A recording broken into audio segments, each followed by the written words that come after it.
PAN card વિશે કેન્દ્ર સરકારે મોટો નિર્ણય લીધો છે। કેન્દ્રીય કેબિનેટની 26 નવેમ્બરના રોજ પાન કાર્ડને વ્યવસાય માટેના સામાન્ય ઓળખકર્તા બનાવવા અને સાચા અને સુસંગત ડેટાના એકમાત્ર સ્ત્રોત તરીકે બનાવવા માટે પાન કાર્ડ 2.0 પ્રોજેક્ટને મંજૂરી આપી દીધી હતી।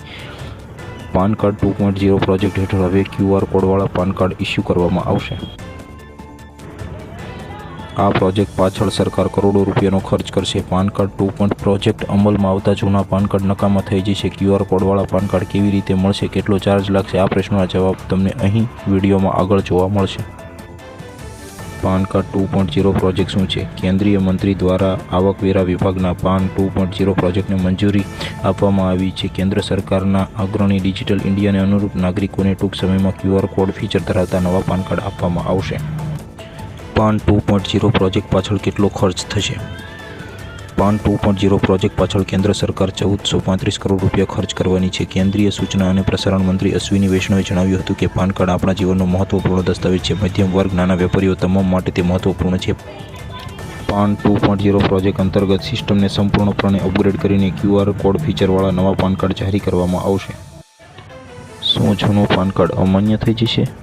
પાન 2.0 પ્રોજેક્ટ હેઠળ પાન કાર્ડનું ડિજિટલાઇઝેશન થશે। આ પ્રોજેક્ટ અમલમાં આવ્યા બાદ તમારું જૂનું પાન કાર્ડ અમાન્ય થશે નહીં।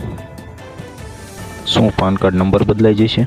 કેન્દ્રીય મંત્રી અશ્વિની વૈષ્ણવે સ્પષ્ટ કર્યું હતું કે તમારા હાલના પાન કાર્ડ નંબર બદલી શકાશે નહીં। અલબત્ત તમારે અપગ્રેડ પ્રક્રિયામાં સામેલ થવું પડશે। ત્યારબાદ તમને QR કોડ ફીચરવાળું એક નવું પાન કાર્ડ મળશે।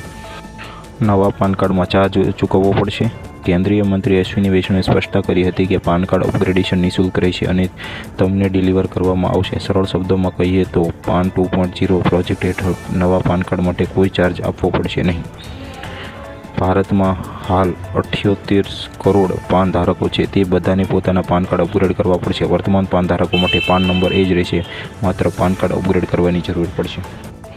પાન 2.0ના ફાયદા અને સુવિધા। પાન 2.0 પ્રોજેક્ટથી કરદાતા અને વેપારીઓને સારી સુવિધા મળશે। ટેક્સ રિટર્ન ફાઇલિંગ અને મની ટ્રાન્ઝેક્શન પ્રક્રિયા ઝડપી બનશે। નકલી પાન કાર્ડ પર લગામ લાગશે। પાન કાર્ડ વડે નાણાકીય ગેરરીતિ અને કૌભાંડ અટકશે।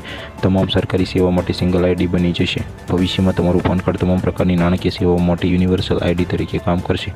પાન 2.0 પ્રોજેક્ટ મારફતે ટેક્સ કલેક્શન વધુ પારદર્શી બનશે અને કરચોરી અટકશે।